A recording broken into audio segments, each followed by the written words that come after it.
Algunas escenas de este programa han sido recreadas.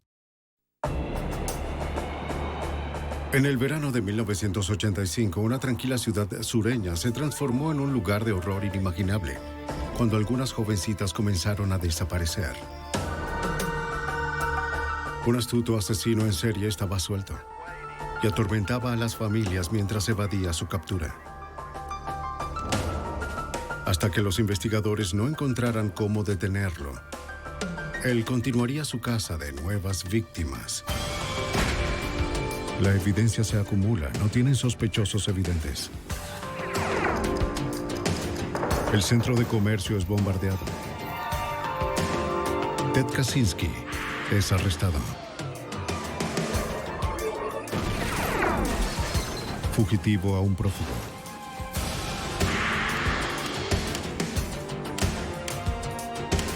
Los archivos del FBI. Era un depredador. Secuestraba a niñas y a mujeres jóvenes cerca de sus hogares a plena luz del día. Era un sádico. Telefoneaba a las familias para burlarse de ellos, animarlos, para luego jugar con sus esperanzas. Y no se detendría hasta nosotros detenerlo. Soy Jim Canstrom, ex jefe del FBI en Nueva York. Este asesino en serie, quien quiera que fuera, lograba pasar desapercibido en la sociedad. Sin embargo, ansiaba la atención que sus crímenes obtenían. En algún lugar de esta contradicción se encontraba la clave para capturarlo. El gato y el ratón. El 31 de mayo de 1985, el sol de la tarde calentaba la ciudad de Lexington, en Carolina del Sur, con una abrasadora temperatura de 38 grados centígrados. Sherry Faye Smith había encontrado alivio al calor en una fiesta en la piscina, acompañada por su novio y compañeros de la escuela secundaria.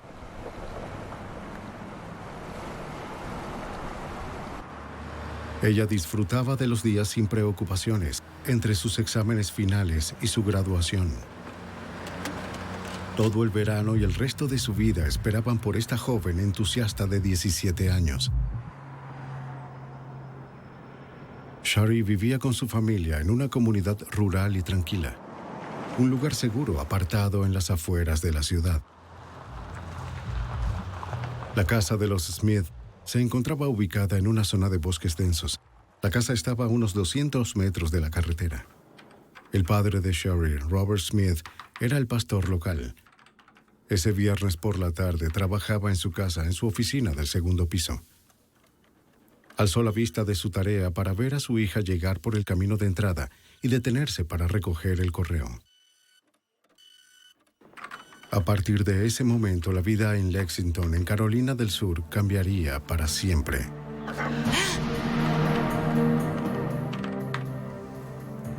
Esperando que Sherry entrara a la casa, el señor Smith volvió a mirar por la ventana. Se percató de que su auto permanecía cerca del buzón, pero ella no estaba a la vista.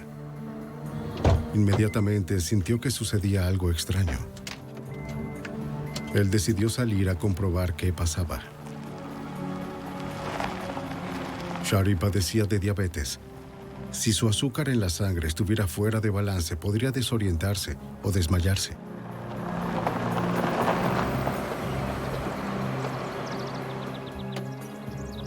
Cuando llegó a la entrada del camino, el señor Smith encontró el automóvil de Shari con el motor todavía encendido y la puerta abierta.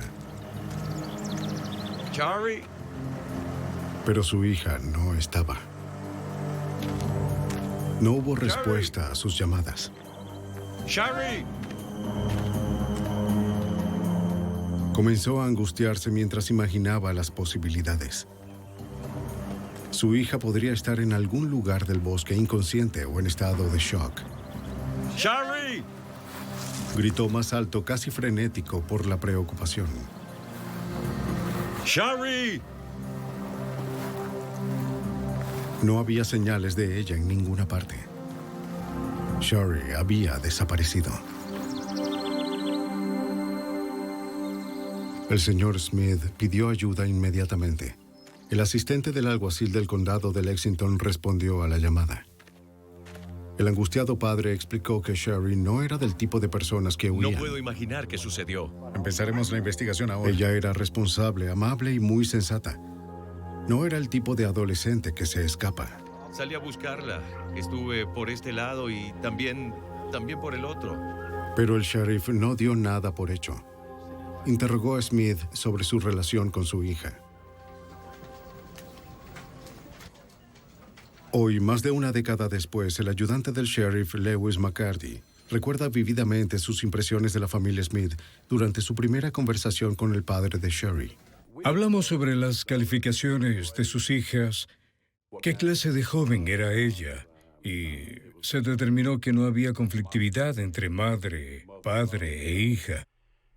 La familia Smith era una familia muy unida, una familia muy religiosa, y se podía sentir que estaban muy unidos, así que esta joven no habría escapado de su hogar.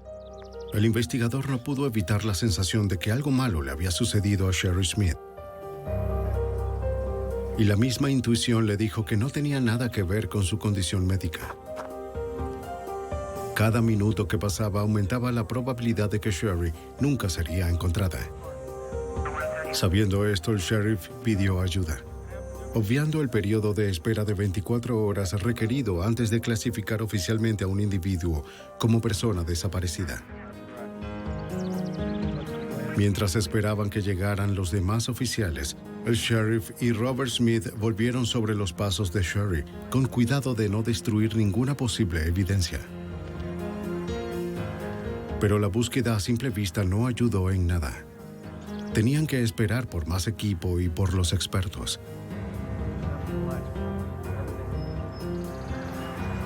En pocos minutos, los oficiales de la División de Aplicación de la Ley de Carolina del Sur, conocidos como SLED, llegaron a la casa Smith.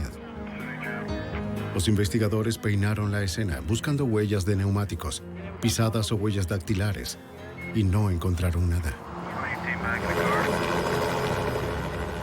Sabiendo que las próximas horas eran críticas, las autoridades reunieron un grupo de trabajo y organizaron una búsqueda masiva en el terreno. La posibilidad de un secuestro provocó una respuesta rápida. Crímenes como este simplemente no sucedían aquí. Los condados circundantes enviaron a todos los oficiales disponibles para ayudar.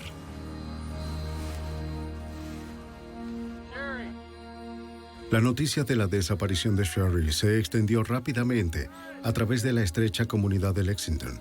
Cientos de residentes locales se ofrecieron para participar en la búsqueda. Aún así, no encontraron ningún rastro de la joven. ¡Sari! ¡Sari! Aunque no había evidencia directa de que se hubiera cometido un delito federal, los investigadores estatales recurrieron a la experiencia del FBI. Querían que la oficina asesorara extraoficialmente en la búsqueda y ayudara en la investigación. El agente especial John Vollmer de la Oficina de Columbia del FBI fue enviado a la casa de los Smith la mañana siguiente. La desaparición inclusive desconcertó a los expertos. No lográbamos encontrarla. Y ella no pertenecía a un tipo de familia de las que indicaría fácilmente que se habría escapado con alguien. Ella era de una familia estable, un buen entorno, y ellos inmediatamente pensaron, obviamente, que algo malo había sucedido. Pero no teníamos idea en ese momento qué podía ser. La búsqueda continuó con urgencia, con cientos de voluntarios y oficiales trabajando sin detenerse. Fue una tarea desalentadora. El calor y el terreno dificultaban la búsqueda. Cuando estás hablando de buscar en un condado de 1,300 kilómetros cuadrados, es casi como buscar una aguja en un pajar. Es extremadamente difícil porque no sabes por dónde empezar ni a dónde ir. Pasaron 2 largos y calurosos días de búsqueda, y aún así no había señales de Sherry. Cada vez era más y más probable que se tratara de un secuestro. Horrorizados por la posibilidad de que un crimen como este pudiera ocurrir en su ciudad, los residentes de Lexington estaban asustados. Los niños no salían sin sus padres. Nadie iba solo a ningún lado. A cada hora que pasaba, los investigadores se esforzaban por mantener la esperanza de encontrar ilesa a Sherry.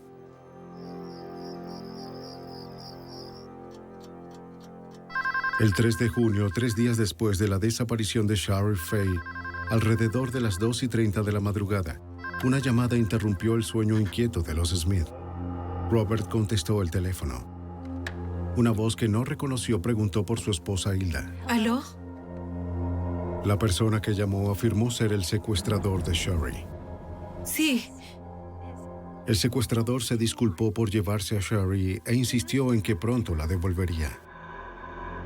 Dejó claro que esa no era una llamada de rescate. Le dijo a Hilda que recibiría una carta por correo ese mismo día. ¿Pero qué es lo que quiere? Prometió que volvería a llamar y colgó. Aunque el teléfono ya había sido configurado, la llamada fue demasiado corta para obtener un seguimiento. Los oficiales de SLED que estaban en la casa de los Smith llamaron inmediatamente al agente Vollmer. Realmente no estaba claro si ella estaba viva o muerta. La persona que llamaba indicaba que estaba viva y que él la iba a devolver a salvo. Y creo que en ese momento todos tenían la esperanza de que él era sincero y de que en realidad ella no estaba muerta y sería devuelta a su hogar y familia. Una carta que con suerte contenía pistas sobre el paradero de Sherry sería un alivio bienvenido, pero primero tenían que averiguar si la carta prometida por quien llamaba realmente existía. Sin perder tiempo, despertaron al jefe de correos de la ciudad y le ordenaron que abriera la oficina de correos antes del amanecer. Y enseguida comenzaron a trabajar revisando carta por carta todo el lote de correo saliente.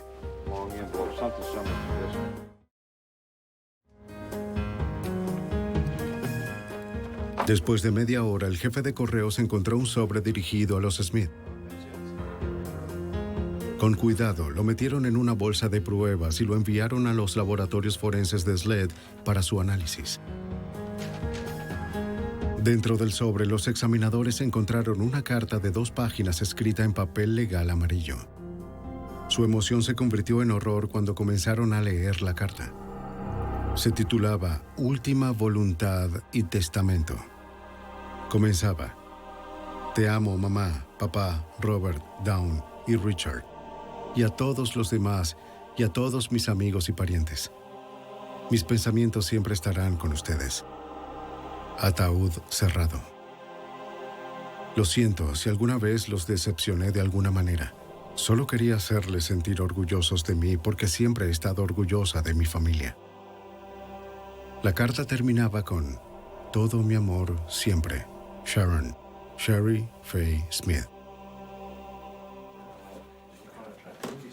Con la ayuda de la familia Smith, los investigadores confirmaron que la escritura era de Sherry.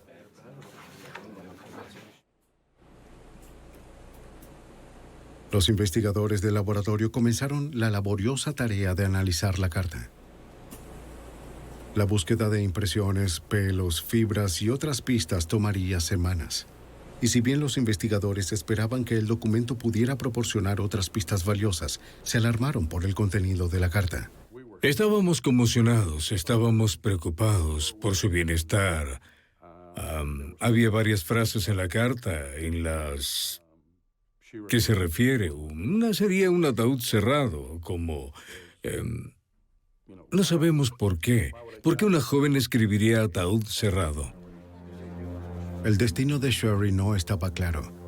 El secuestrador tenía todas las respuestas. Él había prometido llamar de nuevo. Hasta que lo hizo, la familia Smith se aferró desesperadamente a la esperanza.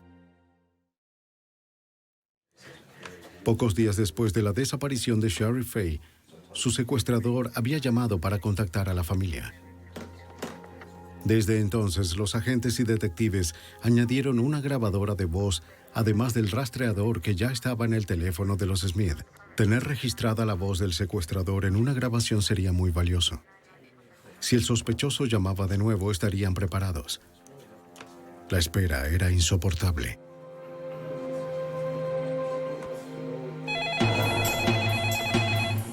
A las 8 en punto de la tarde del 3 de junio sonó el teléfono. Cuando atienda, manténgalo en el teléfono lo más que pueda. Diga.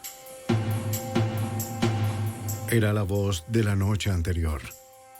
Él habló con Hilda. ¿Recibió la carta hoy? Ah, sí, la recibí. Bien, entonces ahora sabe que esto no es una llamada falsa. Sí, ya lo sé. Bien, escucha con atención. Tengo que darme prisa. Sé que nos están rastreando la llamada. Pero, ¿Shari está con usted? Shari ahora es parte de mí físicamente, mentalmente, emocionalmente, espiritualmente. Nuestras almas son una ahora. ¿Tu alma ahora es una con Shari? Sí, estamos tratando de resolver eso, así que por favor hagan lo que les digo. El rastreo había sido exitoso. Adelante, ya lo captamos. El sospechoso había llamado desde una cabina telefónica a 32 kilómetros de distancia de la casa de los Smith.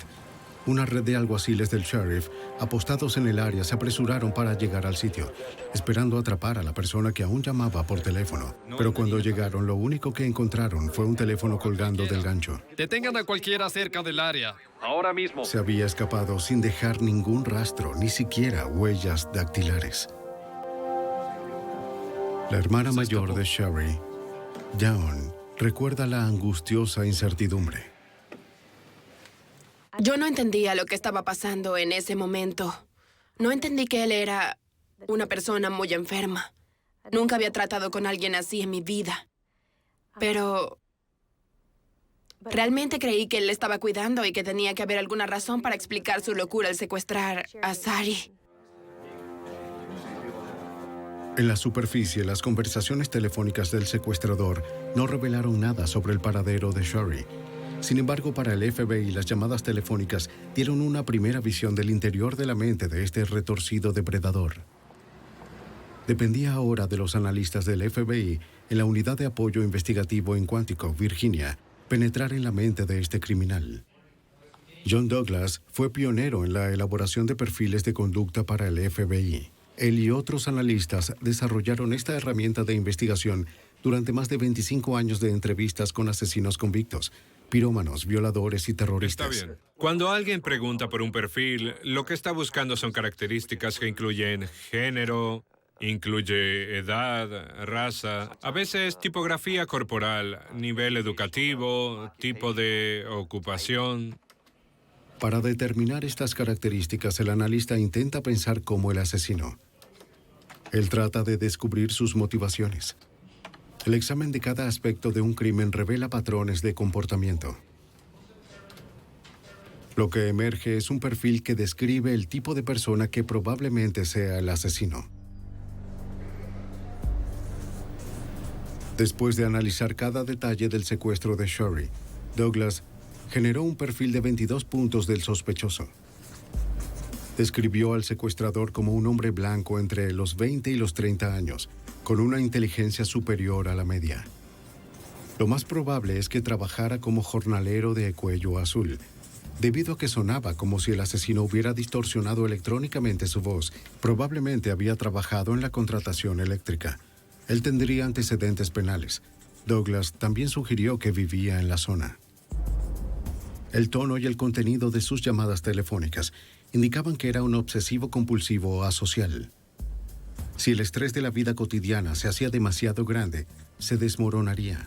Luego se sentiría obligado a compensar sus propias deficiencias mediante acciones violentas. Es el tipo de hombre que se siente como un grano de arena en la playa, donde hay miles de millones de granos de arena. Él no siente nada, se siente como un don nadie. ¿Y cómo puede este nadie, esta personalidad, esta persona que probablemente tiene sobrepeso, baja autoestima, no es atractiva, cómo puede convertirse en alguien? Él perseguía víctimas que nunca tendrían posibilidad de contactar a alguien como Shari Faye Smith. Y así por primera vez en su vida pueden ser muy poderosos. El miércoles 5 de junio, los Smith recibieron otra llamada. Esta vez le dio a la familia indicaciones sobre dónde encontrarían a Shari. Escuche cuidadosamente. Tome la autopista 378 oeste hacia la rotonda. Gira a la izquierda en el edificio con marco blanco. Vaya al patio trasero. 2 metros más allá estaremos esperando. Dios nos eligió.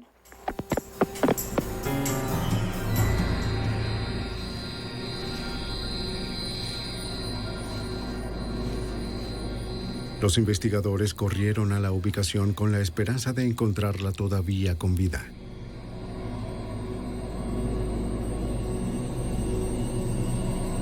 Seis días después de su misteriosa desaparición, los investigadores encontraron el cuerpo de Shari Faye Smith. Cuando la familia Smith recibió la llamada de la ubicación del cuerpo, fuimos inmediatamente allí y nuestros peores temores se hicieron realidad. El cuerpo de Shari había sido dejado en los bosques del condado de Saluda, a unos 17 kilómetros de la casa de la que desapareció. Su secuestrador ahora era buscado por asesinato en primer grado. Una semana de calor a 38 grados centígrados había pasado factura. El avanzado estado de descomposición del cuerpo funcionó a favor del asesino. El médico forense no pudo determinar la causa exacta ni el momento de la muerte. Para John Douglas, la ubicación y el estado de la escena del crimen proporcionaron una mayor comprensión de la mente del sospechoso. Él tenía algo de sofisticación criminal, porque creo que eso lo hizo esperar. Esperó a que entrara en etapas avanzadas de descomposición, lo que dificultaría a las fuerzas del orden público determinar la causa y el método de la muerte en este estado de descomposición. La confirmación del asesinato de Shari devastó a la comunidad de Lexington. Ese sábado, una multitud de 1,000 personas asistió a un funeral en la primera iglesia bautista de la ciudad. Esa noche, después del funeral de Shari, el asesino no pudo resistirse a infligir más tormento. ¿Aló? ¿Puedo hablar con la señora Smith? Beverly, la tía de Shari, atendió el teléfono. Lo siento, pero ella tampoco está aquí. Beverly lo entretuvo, esperando ganar un tiempo valioso para el rastreo de la llamada. Tendré que cortar si no puedo hablar con ella. Pero el secuestrador amenazó con colgar si no podía hablar inmediatamente con Dawn. ¿Hola? Este asunto se me fue de las manos. Todo lo que quería era hacerle el amor a Dawn. Le había estado siguiendo por un par de... ¿A quién? Lo siento por Shari. Dawn, le pido a ti y a tu familia que me perdonen. Cuando mataste a Sari, ¿estaba en paz? ¿Ella no tenía miedo o algo? No lo tenía, ella estaba en paz. Ella sabía que Dios estaba con ella y que ella se convertiría en un ángel. Abrumada por el dolor, la madre de Shari insistió en hablar con el asesino de su hija. ¿Usted dijo que la iba a matar? Sí, y le di a elegir su muerte, y ella prefirió ser asfixiada. Dios santo, ¿cómo pudo hacer eso? No escapó a la atención del FBI y los investigadores locales que el asesino había usado erróneamente el nombre de Dawn cuando habló con Shari. Se prepararon para la posibilidad de que este asesino pudiera dirigir su obsesión asesina hacia Dawn.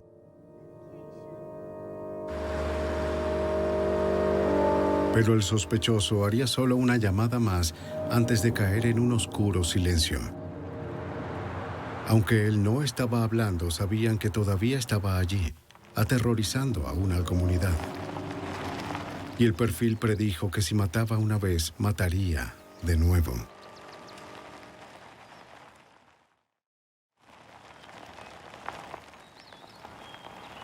En junio de 1985, los investigadores del FBI continuaban tras la casa del secuestrador y asesino de Shari Smith, de 17 años. Mientras los investigadores se enfocaban en el asesino de Smith, el elusivo depredador preparaba otros planes.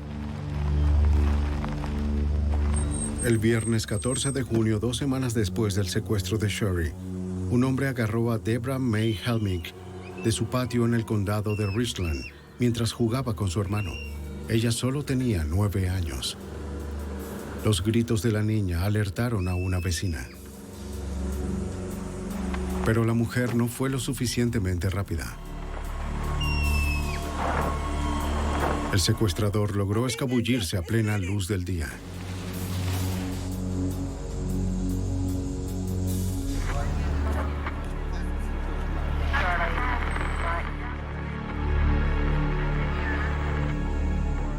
La vecina de los Helmick solo podía proporcionar información vaga. Sin embargo, la descripción general del sospechoso y su método parecía inquietantemente similar al hombre que el FBI buscaba por el asesinato de Sherry. Los sheriff del condado de Richland contactaron de inmediato al grupo de trabajo en la cercana Lexington. A pocos momentos de ese secuestro nos enteramos y comenzamos a centrarnos en ese caso también. Estábamos más o menos en nuestras mentes. Creo que todos sabíamos que estos dos casos estaban conectados. Para John Douglas, el caso adquirió un sentido de urgencia aún mayor. El destino de Deborah May Helmick parecía casi seguro. Una vez que tienen la urgencia, buscan a la víctima preferencial, pero si no pueden encontrar a la víctima de su elección, elegirán a quien esté disponible, y en ese caso fue con Deborah May Helmick. Las noticias del segundo secuestro llevaron a Douglas desde Quantico, Virginia, a Carolina del Sur. El FBI esperaba poder encontrar a Deborah May Helmick, de 9 años, antes de que su joven vida se truncara. En el caso Smith, las llamadas telefónicas del asesino habían sido el enlace fundamental para los investigadores. Había pasado casi una semana desde la desaparición de Deborah y no habían tenido noticias suyas. Para que llamara, Douglas ideó un plan. Con la ayuda de los medios locales, él pondría una trampa. Un elemento clave del plan colocaba a Dawn Smith en peligro. Douglas tuvo que pedirle a los Smith que pusieran en riesgo a su otra hija para atrapar al asesino de Sherry y con suerte encontrar a la joven Deborah. Dawn estuvo de acuerdo. La gente pensaba que éramos gemelas, nos parecíamos mucho y se me ocurrió que si yo respondía al teléfono, quizás él volcaría su fascinación por Sari hacia mí. Y si pudiera mantenerlo hablando por teléfono lo suficiente sobre Sari, sobre él mismo, sobre cualquier cosa para mantenerlo al teléfono, entonces podrían rastrear la llamada y atraparlo. Permitirle... La estrategia de Douglas se centró en un servicio conmemorativo para Sherry. Los investigadores promovieron el servicio en la prensa local. Los agentes esperaban que la atención de su primera víctima reavivara la fascinación del asesino con Dawn. Douglas necesitaba algo más para cebar la trampa. Un artículo personal de la habitación de Sherry.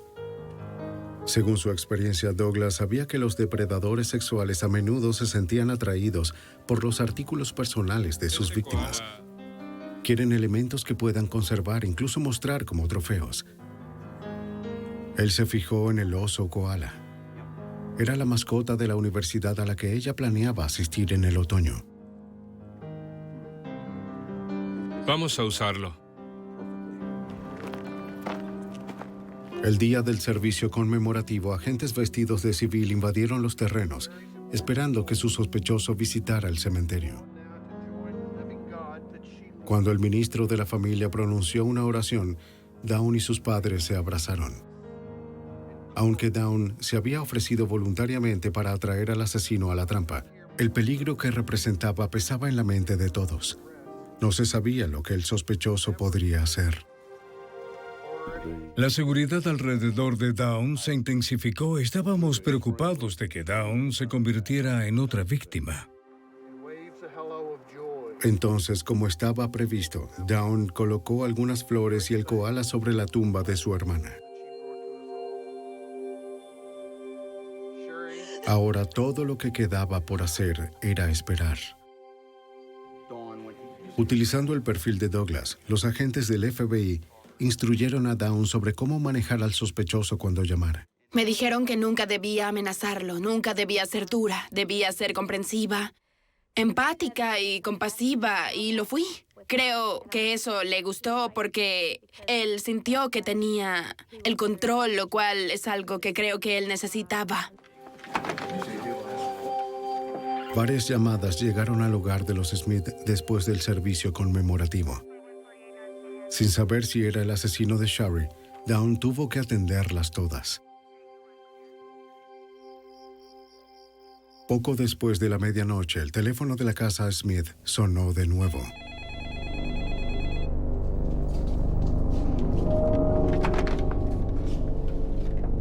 Diga. Esto es de parte de Sari Faye Smith. ¿Eres Down? Sí.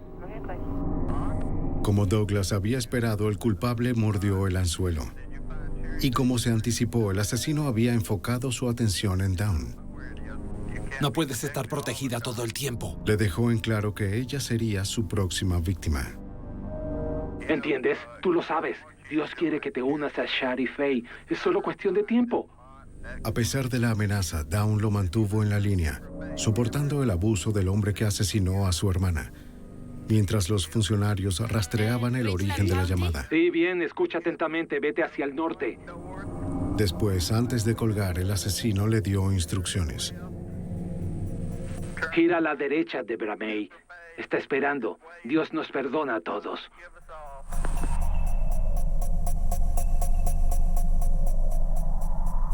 El agente especial John Vollmer temía que el asesino no se detuviera allí. Cuando nombró a Deborah Helmick, eso nos condujo a enfrentar la posibilidad de que estábamos lidiando con un posible asesino en serie, que había asesinado, según sospechábamos, al menos a 2 personas, quizás otras, y que podía seguir matando. ¿A qué hora? A pesar del éxito de Douglas en lograr que el sospechoso llamara, nadie había anticipado qué tan lejos iría el asesino para evitar ser detectado. Rastrear la llamada desde fuera del área tomó tiempo adicional. De nuevo, el sospechoso dejó la cabina telefónica momentos antes de que las autoridades pudieran alcanzarlo. Estuvimos muy cerca de atraparlo en varias ocasiones, y es casi como si lo sintiera y comenzara a ir más lejos para hacer sus llamadas telefónicas.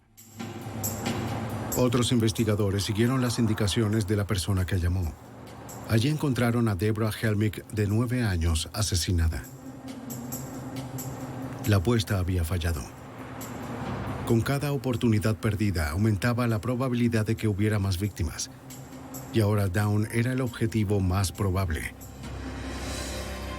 Los investigadores temían que el asesino intentara secuestrarla. Un escurridizo asesino en serie ya había matado a 2 niñas en Lexington, Carolina del Sur. La escasa cantidad de evidencia frustró a los investigadores del FBI, así como a las autoridades locales. Pero el análisis forense estaba a punto de generar el mayor impacto en la investigación. La última voluntad y testamento de Shari Smith fue examinado por Gail Head, directora de la sección de documentos investigados de los laboratorios legales de Carolina del Sur. Utilizando una máquina ESDA, Head esperaba encontrar pruebas contundentes. El ESDA, un acrónimo para equipos de detección electroestáticos, puede captar imágenes que son invisibles a simple vista. Funciona según el principio opuesto de una imprenta. En lugar de recubrir letras levantadas con tinta para crear una imagen, ESDA rellena las marcas en el documento en cuestión con grafito. Cuando una película de imagen se estira sobre el documento como el celofán, aparece una imagen legible. Después de horas de examinar el documento, Head encontró la marca de una escritura. Parecía ser un número de teléfono y un nombre. Un nombre particular y el número de teléfono en cuestión nos permitieron mostrar todo el código de área, los 3 primeros números del prefijo, los siguientes 2 números, el tercer número del que no estábamos seguros y luego tuvimos el 4º número. El nombre en la hoja era Joe. Del código de área, los investigadores determinaron que el número era de Alabama. Para completar el dígito que faltaba, los investigadores llamaron a cada combinación del número de teléfono, hasta que llegaron a una selección que tenía el mismo nombre que se encontraba marcado en la hoja. Finalmente consiguieron una coincidencia. El número pertenecía a un hombre llamado Joe Shepard. Los investigadores examinaron sus registros telefónicos. Descubrieron que había recibido una llamada de una dirección a las afueras de Lexington, en Lake Murray, Carolina del Sur. Cualquiera de estas direcciones podría pertenecer al asesino. Respaldados por el perfil del FBI, la policía local visitó la dirección de Alabama. Buenas tardes, ¿es usted Joe Shepard? Interrogaron a Joe Shepard. No coincidía con el perfil del asesino. A pesar de que no era sospechoso, aún podría ser un vínculo importante con el asesino. La policía tuvo que averiguar la conexión entre él y la llamada telefónica de Lake Murray, Carolina del Sur. Shepard explicó que provenía de la casa de sus padres. Los oficiales de Carolina del Sur verificaron que la dirección pertenecía a los padres de Joe Shepard, Ellis y Sharon Shepard. Los investigadores fueron a la dirección del lago Murray para interrogar a los residentes. La casa estaba a solo 2 millas del lugar donde la policía encontró el cuerpo de Deborah Helmick, de 9 años. Descubrieron que Ellis trabajaba como electricista en la construcción de viviendas. Era una profesión predicha por el perfil del FBI.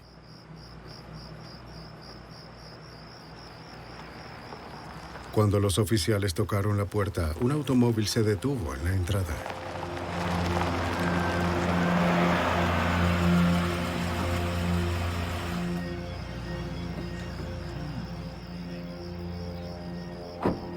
¿Puedo ayudarlos? Cuando los investigadores conocieron a los Shepard, inmediatamente sintieron que habían llegado a otro callejón sin salida. Además de la profesión de Ellis Shepard, nada más parecía encajar en el perfil. De todos modos, los interrogaron. Los Shepard les dijeron que habían regresado recientemente de un viaje de 6 semanas. Los oficiales casualmente preguntaron si la pareja sabía sobre los asesinatos de Smith y Helmick. Con cada pregunta, la policía notó que la señora Shepard estaba cada vez más preocupada. Los Shepard estaban comenzando a sospechar del cuidador de su casa, Larry Jean Bell.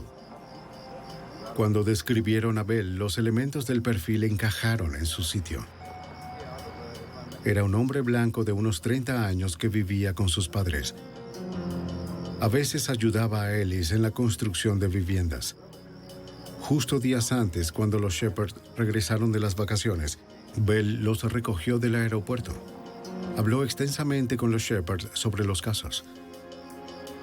Estaba siguiendo de cerca las noticias de los asesinatos. Era más evidencia de una mente meticulosa y un comportamiento consistente con el perfil.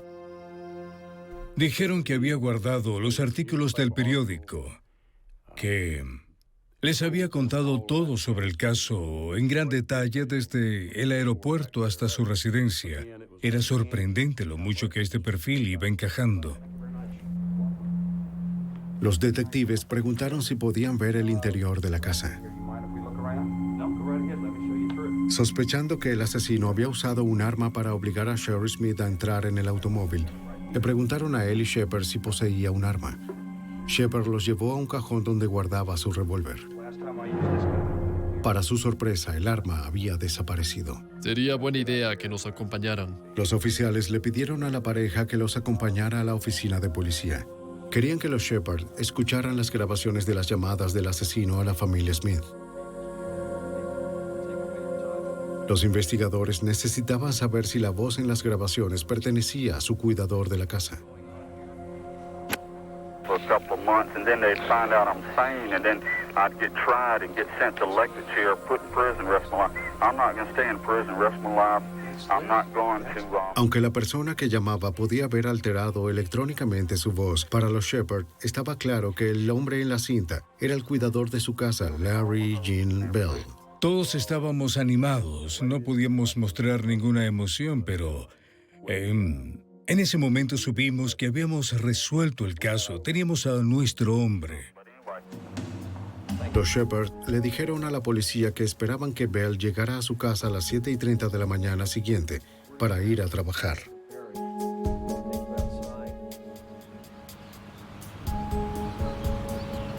Los investigadores vigilaron la residencia de Bell. Esta vez no había forma de que eludiera la captura.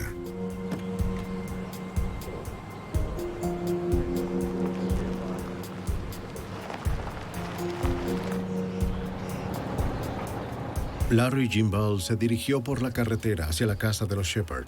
No se percató del coche de policía sin identificaciones que lo seguía. Los agentes se comunicaron por radio con otro automóvil que esperaba para interceptarlo en la intersección a la que se aproximaba.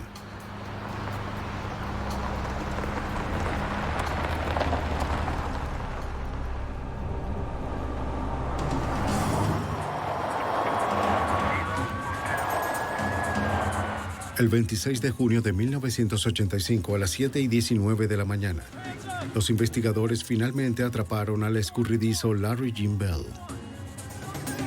Esta vez fueron los investigadores quienes estuvieron un paso adelante. Bell fue arrestado sin resistencia y llevado a la oficina de policía para ser interrogado.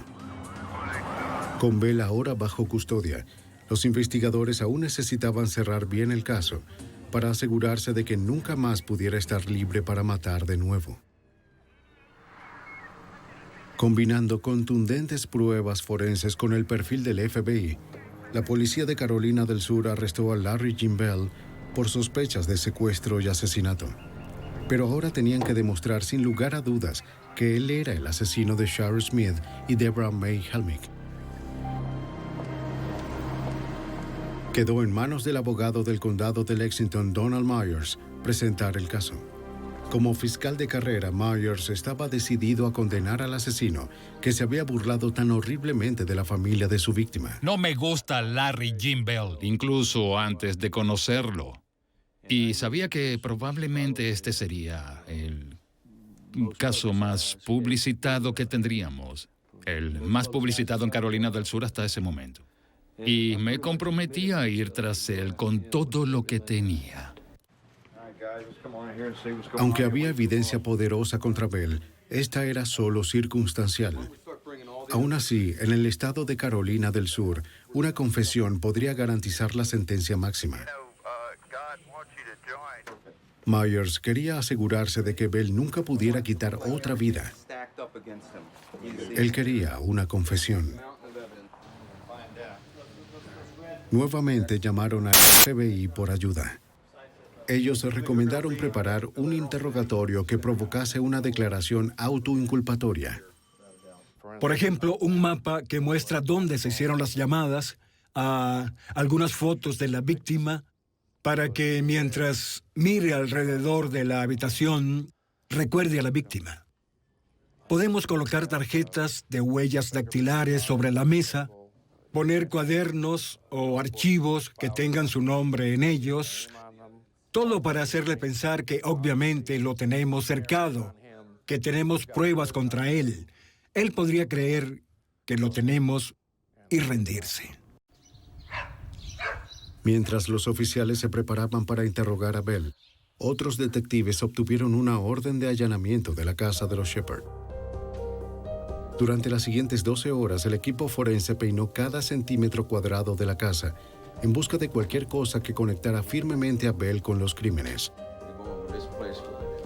Como el perfil predijo, la casa estaba en perfecto orden. Fue meticulosamente limpiada, aspirada y desempolvada. Particularmente en la habitación donde Larry Bell se había estado quedando. Pero debajo de la superficie ordenada, el equipo descubrió evidencia de su desviación. Las pulcras sábanas de la cama ocultaban un delgado y sucio colchón, y debajo yacía una revista porno y un revólver .38 que coincidía con la descripción del que le faltaba al señor Shepard.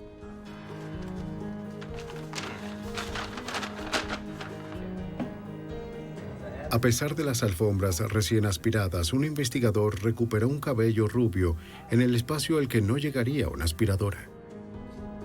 Un laboratorio vincularía el cabello con Shari Smith.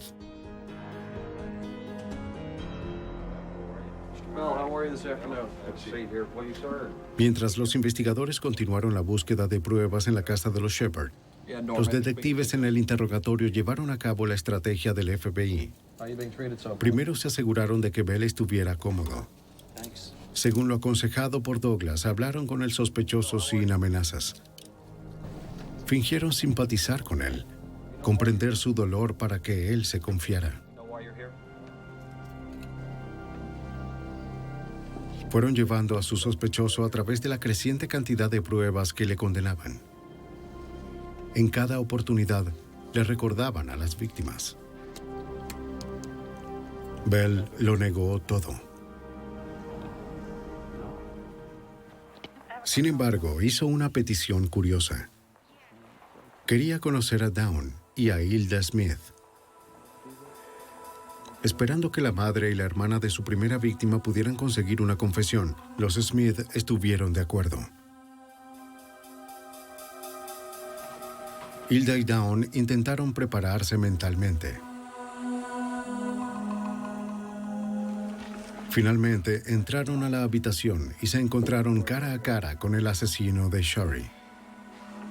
Él comenzó a murmurar y a hablar de cuánto lo lamentaba, de que la persona que estaba sentada en esa silla no podría haber sido la que hizo esto, pero que otro Larry Bell podría haber sido. Realmente no tenía mucho sentido, así que recuerdo verlo sentado allí, recuerdo haberlo visto, recuerdo haberlo escuchado y realmente me sentí asqueada. Porque yo sabía que este era el hombre. Y ni siquiera era lo suficientemente hombre para decir, lo hice, lo siento. Solo trató de poner excusas, pero mi madre le dijo algo increíble. Ella dijo, sé que eres el hombre que mató a mi hija y puedo decir honestamente que no te odio. Y él se puso lloroso. Pero el quiebre emocional de Bell llegó solo hasta el punto de soltar lágrimas. Él nunca hizo la confesión que las autoridades querían. Después de semanas de compilación de pruebas, Myers y los investigadores comenzaron a reconstruir la secuencia de eventos del 31 de mayo de 1985. Bell descubrió a Sherry Smith después de dejar a su madre en una consulta médica. Algo en la joven desencadenó sus ansias libidinosas.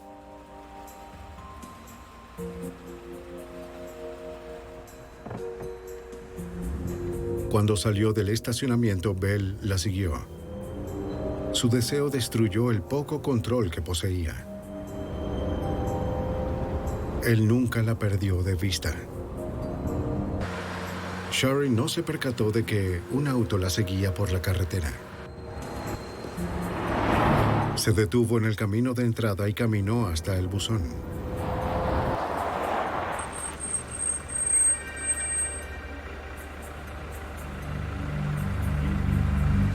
Bell no perdió el tiempo. Tomó a Sherry completamente por sorpresa. ¡Vamos, vente!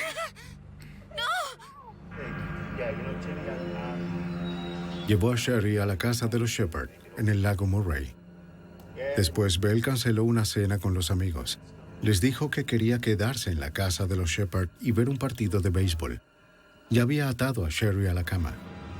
La evidencia mostró que Sherry había sido violada. Antes de matarla, Bell forzó a Sherry a escribir su última voluntad y testamento.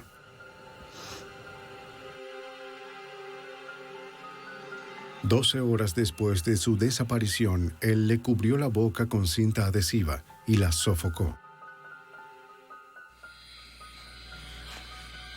Los investigadores concluyeron que ella estaba muerta a las 4:58 de la mañana, la hora en que Bell afirmó que sus almas se volvieron una. Les tomó menos de una hora a 12 habitantes de Carolina del Sur encontrar a Bell culpable de asesinato en primer grado. Myers procesó a Bell en un juicio separado por el asesinato de Deborah May Helmick, de 9 años. Lo encontraron culpable por segunda vez. Con la condena de Bell, la familia Smith podía comenzar a reconstruir sus vidas. Hubo una sensación de alivio de que, bueno, ahora no puede hacerme daño, no puede hacerle daño a nadie más y será encarcelado.